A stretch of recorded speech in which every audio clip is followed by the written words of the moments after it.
Last night was insane. These housemates, they came prepared this season.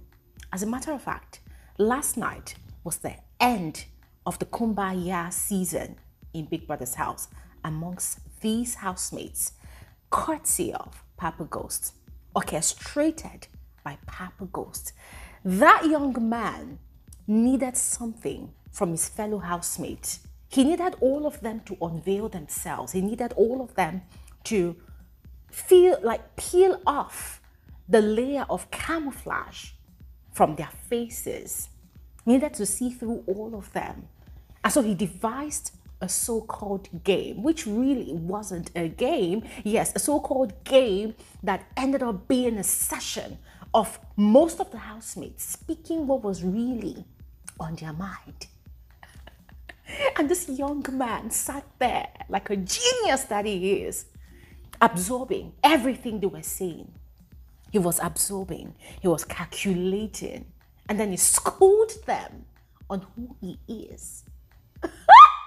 See, most of the housemates participated unknowingly, but then some others who quickly clocked the game he was playing, they held back.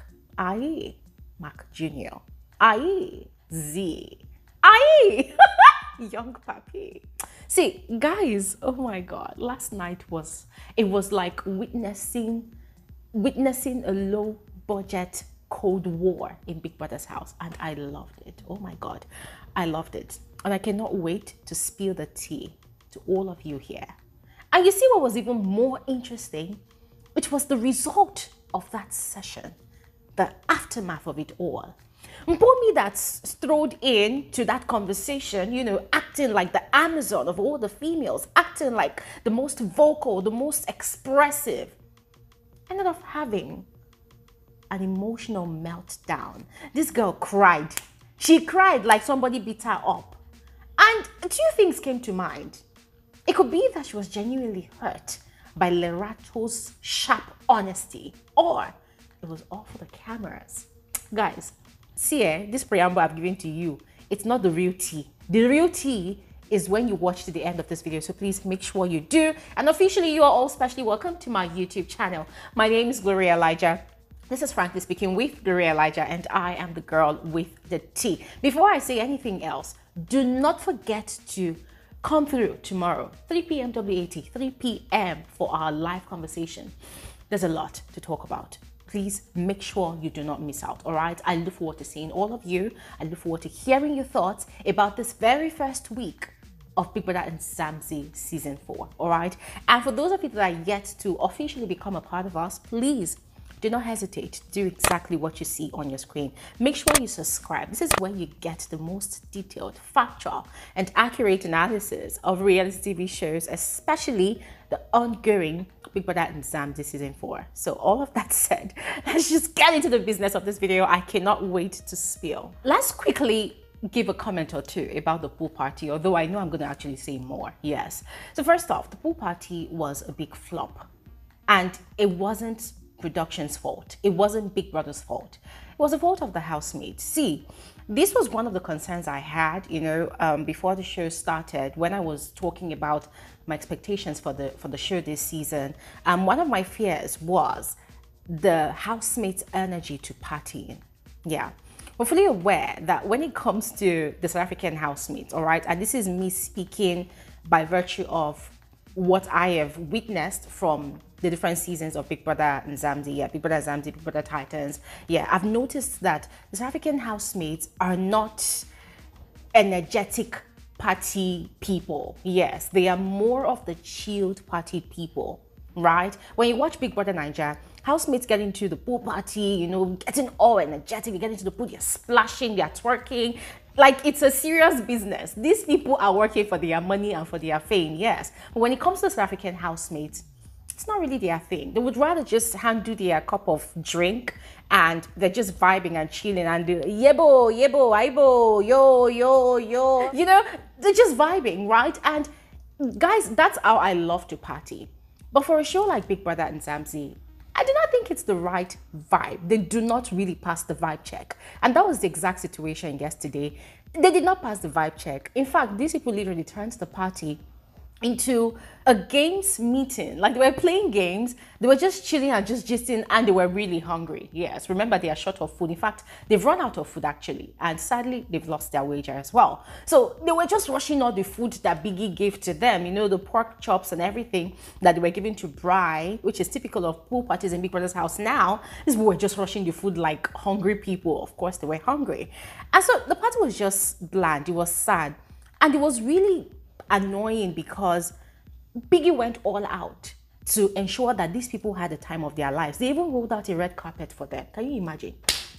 It can only happen in Big Brother's house. Biggie rolled out a red carpet walkway for these kids. Yes. And then there were stands of different kinds of alcoholic drinks, enough food for the night. Everything was ready. The pool was decorated. Guys, come on. A time would have been had. But they did. I don't think they had a time. I did not have a time even watching them. It was boring, yes. And in a way, I could sense that most of the housemates were on edge because of the fact that after all the work they put into their wager preparations, they did not win. Yes. Now, there was even something that happened after the presentation. Remember, the disruptors two of the disruptors actually had done their job, Nero and Taki. These people started emotionally blackmailing their fellow housemates. You know, Taki was crying. I said, oh my God, I feel so bad. And they were consoling him. Guys, that was epic. I absolutely loved it. And I really hope that they give us more of that pretentious act because it was just so epic to watch. Yes. Anyways, fast forward to after the pool party, people were having conversations. It was obvious that some people were tipsy, and there were conversations between the guys, right? I.e. Makake, is it Mikake or Makake? Can't remember at this point. Makake and Bravo B. Now, this is the thing about Bravo B. Bravo B is usually all about the females. It's like his hormones are always raging in that house. I don't know why. So he was sort of having conversations, and that sparked some crazy conversations on the X app. A lot of people felt like he was targeting the females to take advantage of them. Ladies and gentlemen, please, let's dead that narrative. It was just bands, yes. The thing with Makeke and Bravo B is when they speak, sometimes, even though you're South African, sometimes you might not really understand the things that they say because of their accent, yes. And there's this twang or twing that comes with when they say things, you know. Guys, it feels like you're hearing one thing, but then you're not hearing that thing. You're actually hearing something else here. So they were saying they were going to wait till Saturday. So ladies and gentlemen, please, these guys are just trying to shoot their shot with these women. It's not about them trying to take advantage of the females, i.e.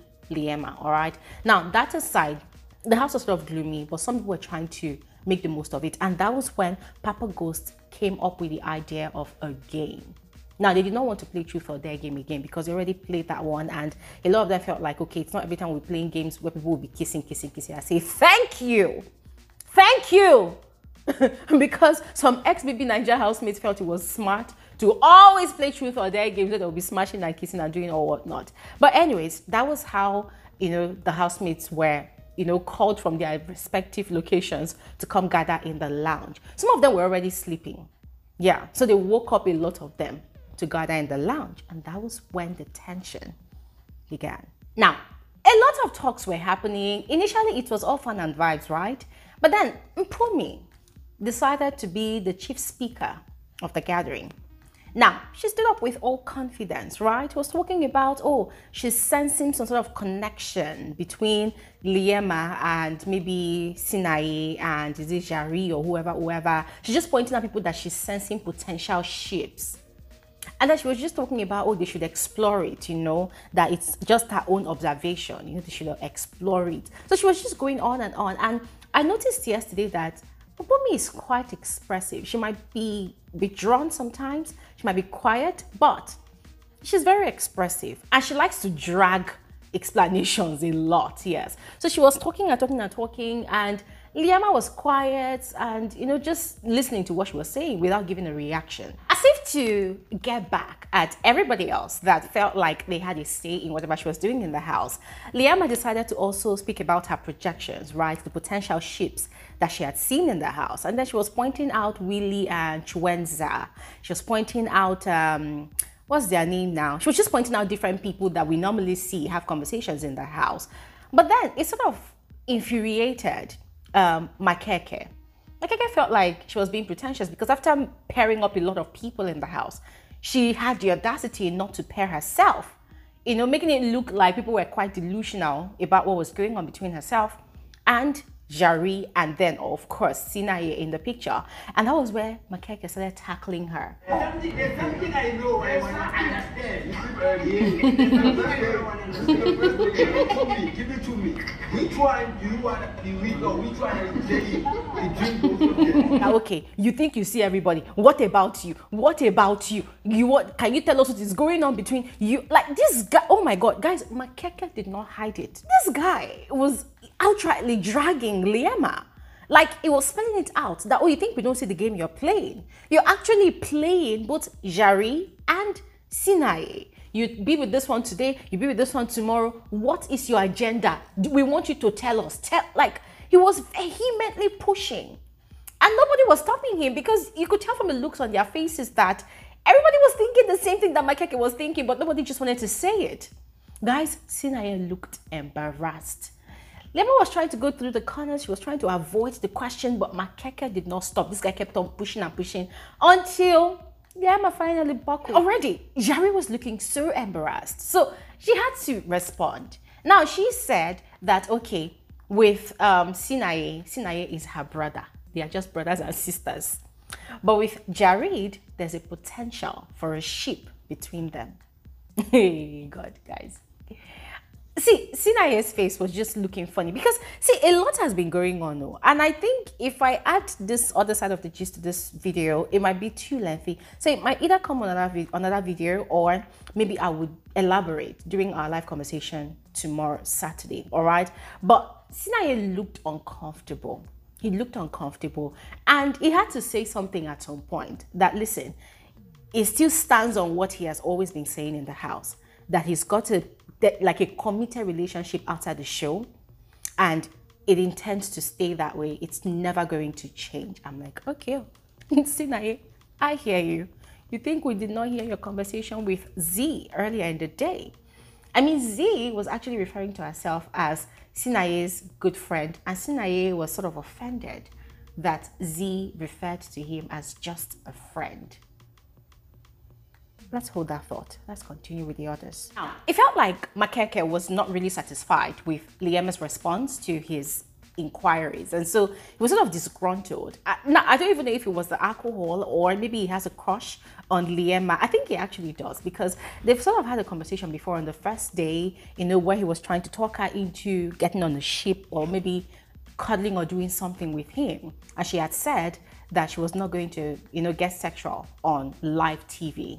So there's a possibility that him now seeing her do a manner of PDAs with Jari is actually really pissing him off, and the alcohol was just only amplifying his true feelings. Anyways, Mpumi, still in her element of declarations and giving speeches, also revealed that she's bisexual, right?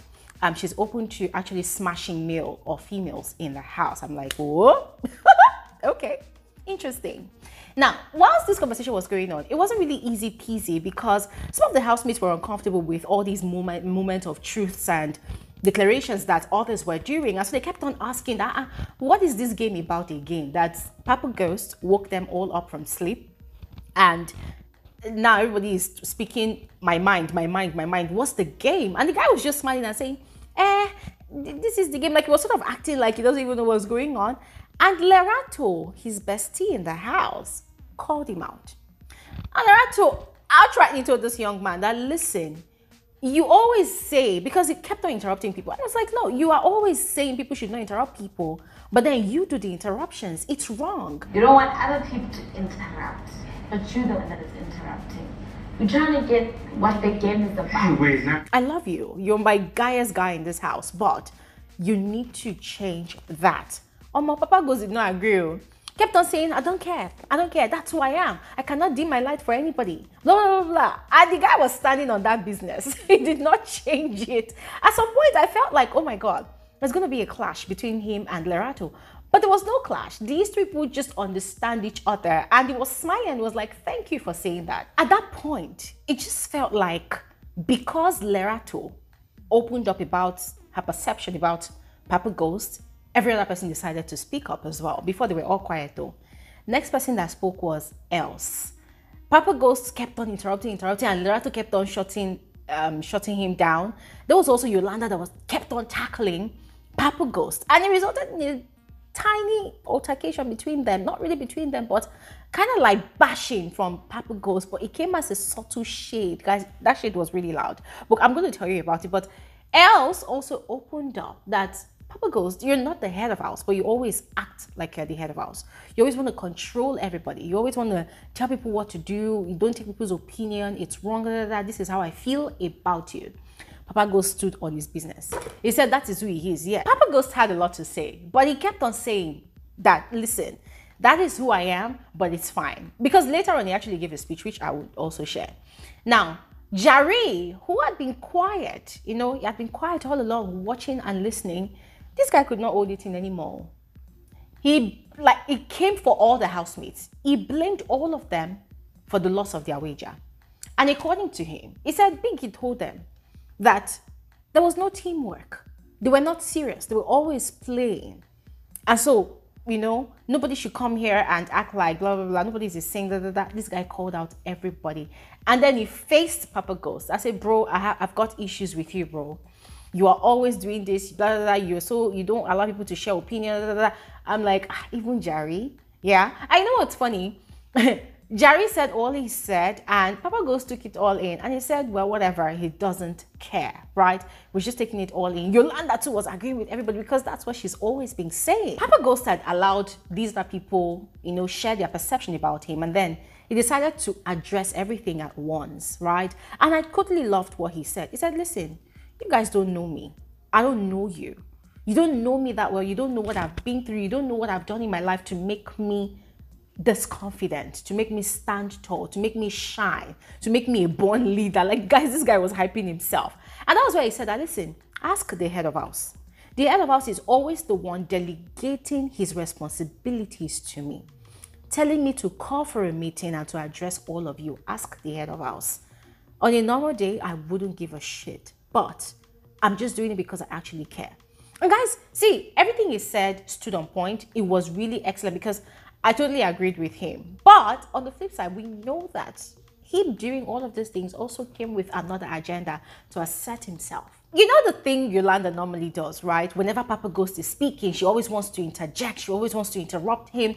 So that was exactly what she was doing. And Papaghost was finding it offensive and calling out Jari and Els that, okay, look now, you guys say I'm always interrupting people.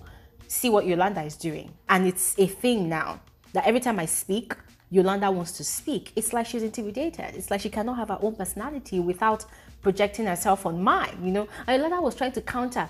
And he mistakenly pronounced Yolanda's name. And Yolanda was trying to correct him. And he was like, you see, that's the point.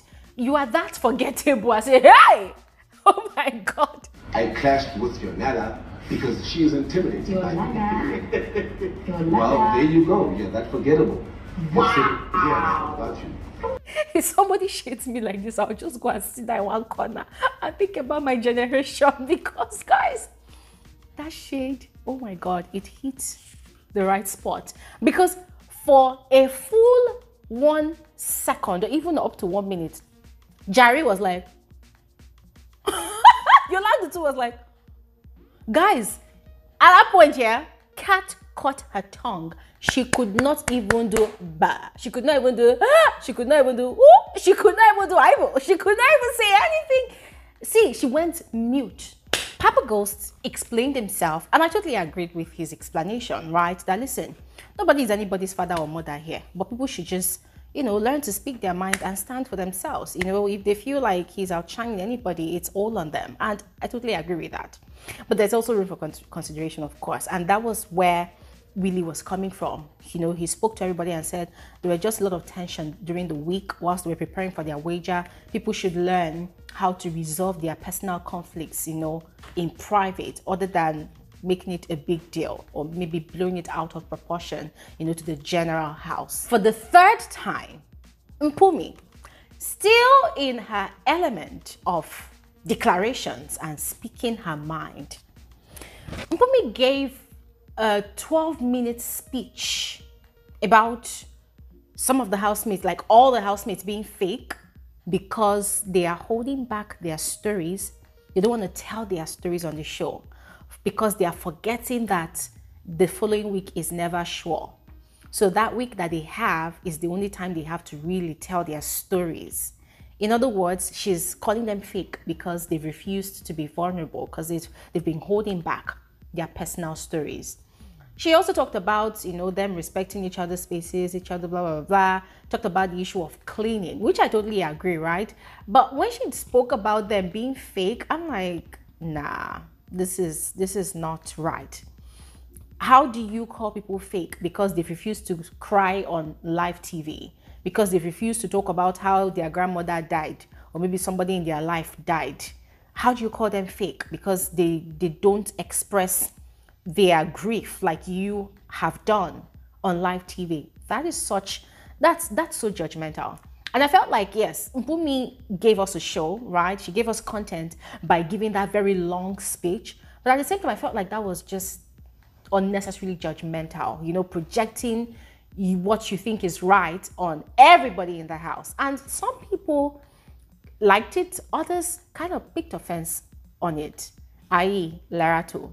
Now, in all of these plenty talks, Mark Jr. sat away from the housemates. He sat behind them. He was observing everything with a wide lens. He did not say a thing. He did not even do bim. Instead, he used his hand to cover his mouth. I say, yes, that's my boy. It was Liama's turn to speak, and she spoke about... Now, it was Liama's turn to speak. She said different things, but then she ended her speech by saying that, oh, sometimes she says things out of pocket and it's never intentional from her, you know. So if there's any way that she offends anybody, they should please let her know, call her out on it immediately so that she will apologize, right? And she was going to try to respect everybody, and everybody should please also respect her too, because if anybody disrespects her unprovoked, she's going to really come for them. I'm like, oh, okay. Oh. And then when she was done, she said, that she actually thought we were coming to play a game because she was ready to laugh, but now nothing is happening. She's going to bed. Bye. And then she was leaving. And then Jari was like, oh, babe, are you going to bed? She was like, oh, yes, you want to come? You can come. I say, what? Because Jari stood up and followed her. But guess what? The show they were trying to put did not work because they shall carry themselves back. Sinai was the last to speak, and I already told...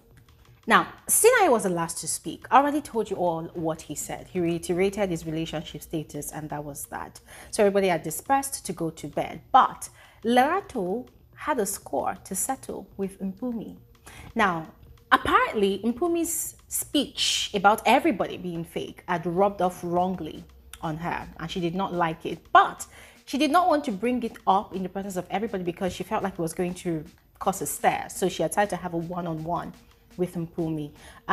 So she was with Els, and then she had called Mpumi respectfully.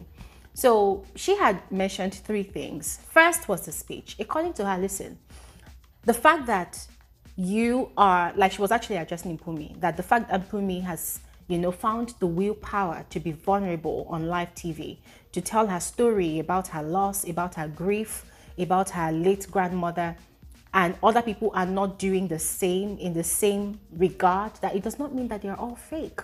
That it's just because it is not their time. Everybody, you know, has their own time into doing things. And I noticed in that conversation that Mpumi is a very defensive person. Like, she portrayed herself to be very defensive because it felt like she wasn't really listening. She just wanted to clear the air, clear the air, clear the air. She was like, oh, okay, maybe she used the wrong word. That she just felt like people were not being true to themselves, you know, that it's very obvious that this week a lot of people have been offended. So instead of them to come out plain and say it to the people that have offended, and they're keeping it to themselves, you know. I'm like, girl, no, that wasn't what you meant. That wasn't what you said. That wasn't what you meant. Yeah, somebody picked it out, and that is why you're retracing your words. No, that wasn't what you said and meant. Lerato's second issue was that the very first day they all came into the house, she had been the one that had called Mpumi, had suggested to Mpumi that, listen, let's cook for everybody in the house. There was also someone else, I think Sammy M, and Mpumi had agreed. But by the time they got into the kitchen, Mpumi took over.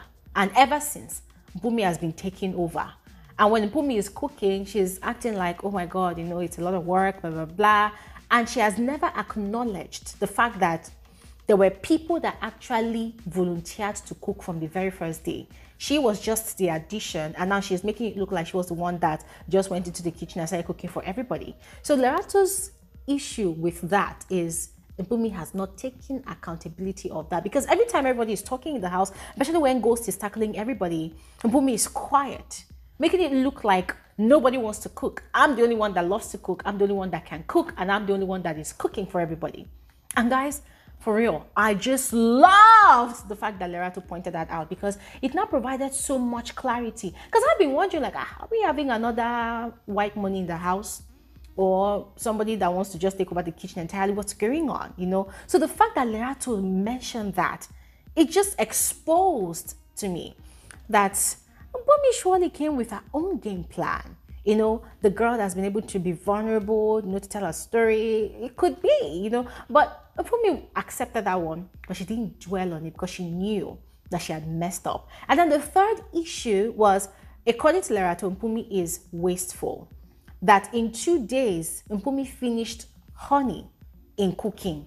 In 2 days, Mpumi finished tomato paste. That there's tomatoes in the house. Mpumi uses tomatoes and tomato paste in 2 days. Now, Mpumi kept on being defensive and trying to counter that. No, and everybody is different. You cook a certain way, I cook a certain way, and it's not that. If you say I'm wasteful, it's your opinion. If you say I did it, it's your opinion. You say that. And guys, see, the conversation was so mature. The conversation was so mature. These people were giving each other bass boost. And I loved the way Lerato held her ground. She stood on that business of sharing her observation about Mpumi to Mpumi. It wasn't even her own perception. It was an observation of exactly what had happened, as she was stating the facts. And I love the fact that Mpumi also stood her ground, but Mpumi was trying to manipulate the conversation by bringing in, you cook a certain way, I cook a certain way, I cannot tell you how to cook and all whatnot. By the time they were done with the conversation, the Mpumi of the past hour that was very vocal about everybody being fake, had everything to say about everybody, she went to the kitchen door and she was crying.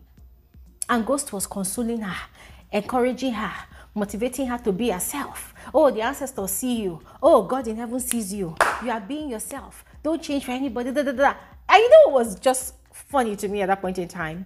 Ghost is Lerato's best friend. As a matter of fact, they're getting spicy. Yes, they're beginning to touch each other in different places. They are looking at kicking off a relationship, but it has not started yet. So, Mpumi was crying. And I was looking at this girl, I'm like, okay, fine. I get it. You're crying because you probably feel like, what's her name now? Lerato does not appreciate the fact that you've been cooking for the house. But, girl, it is a self-inflicted responsibility or pain that you put on yourself. You yourself, you can decide that you don't want to cook and walk away. Yeah.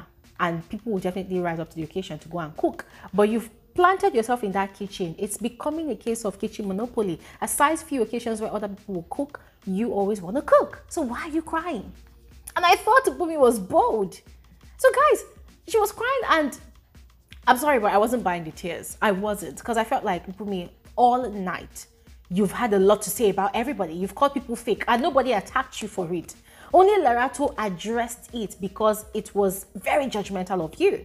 Now they've pointed out where you have been excessive in your actions because they've seen through the game you were playing. Why are you crying? Why are you crying? So she had gone to bed, and immediately Papaghost had jumped to his bestie Lerato, and they were having conversations, and Lerato was quite irritated because she had actually walked into the kitchen to drink water. She had heard part of their conversation. She had seen Mpumi crying, and she was very irritated because she just felt like Mpumi was just playing the emotional card, She wants people to see her crying. Now listen, she too, she can be vulnerable, she can cry, but she's not that person. She's not going to come and put it out there on live TV, you know, just to make people look bad and, you know, that kind of thing. So she was just very irritated. And Papaghost was just, you know, people are like that, people are like that. But ladies and gentlemen, that was it for the night. As I mentioned before, last night marked the end of the Kumbaya era in Big Brother's house. Ladies and gentlemen, I am very certain that from this weekend, people are going to be coming for people like crazy. But overall, in all of these late nights confessionals that these housemates did, I really once again want to applaud Mark Jr. and what's her name, Neo, and there was also Z, you know, people that decided to keep their mouth shut and not let people see through their strategies. Ladies and gentlemen, I know that this video is quite lengthy, but thank you so much for watching. Don't forget to share your thoughts in the comment section below. I will see you guys on another video. All right, have an amazing day. Bye.